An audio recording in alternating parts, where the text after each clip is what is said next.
When I enable these, that will begin to move things around across the different clusters that I have if it starts to notice that virtual machines are not getting the IOPS that they need, or if my clusters are getting to be too populated. So let me just pop all three of these data stores into this cluster, choose Next, and Finish, and that essentially creates the data store cluster. Very simple, very similar to the DRS cluster that we saw before. So now I've got this real nice data store cluster with all of the capacity of these data stores aggregated into one place. I've got 234 gigs of space there across 3 data stores. The other 2 were fairly small. I've purposely created these in a way because data store 2 and 3 are about 1/10 the size of data store 1. So you can see here that the largest free space is 187.51.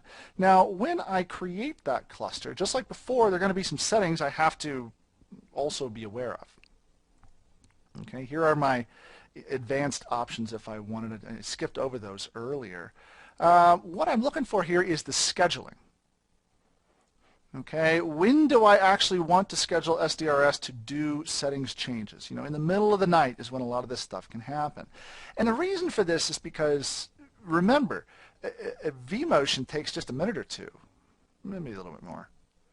An SVMotion can take a really long period of time. So I've got to set this to happen, when I'm not necessarily going to be around, so that I can not impact what's happening to my regular cluster. Okay, my end settings. I don't want to be SV motioning stuff around in the middle of the day. It's just not really a really good idea. I can also set rules for those virtual disks just like I did before, same kind of affinity and anti-affinity rules. What this, in a lot of ways can do is it can protect myself against, I got 2 different data stores that are both my mission critical data stores, right? And I want to make sure that the VMs that are using those don't somehow get on the same data store, because those VMs are, well, they're really, they're very hot. Because they're mission critical, you're making a lot of usage of storage. So I can set up either a VM or a VMDK anti-affinity rule here. Notice how there are no affinity rules. There's no need for them. All I want to do is protect VMs and VMDKs from ever being on the same data store so that I don't end up with some really bad contention that I ended up creating myself.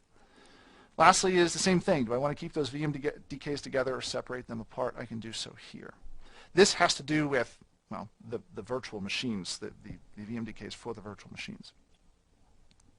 So these are the settings for that cluster. Once I have stuff in there, in that cluster, then I have the ability to move things around if I need to. And that's really all there is. I mean, those are the activities that are associated with creating that cluster.